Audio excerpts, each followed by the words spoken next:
I have here a cardboard pattern that I have taken apart. I need to save the outline as a DXF file on my computer.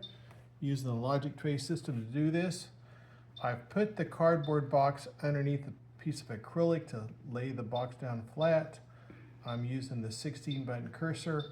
I could have also used the pen stylus instead if I wanted, but let's go ahead and do it with the cursor. I'm doing lines and arcs. It is so easy to trace a pattern with the logic trace system, then save a DXF file. If I had to measure all of these points and angles, it would take me several hours. But with logic trace, I just click the points with the cursor and it saves a very accurate DXF file. So fast and easy. The cursor is picked up by the magnetic field in the board. The grid in the board, and then the board sends very accurate XY points to the computer and saves it as a DXF file. Doing this little piece here as a curve.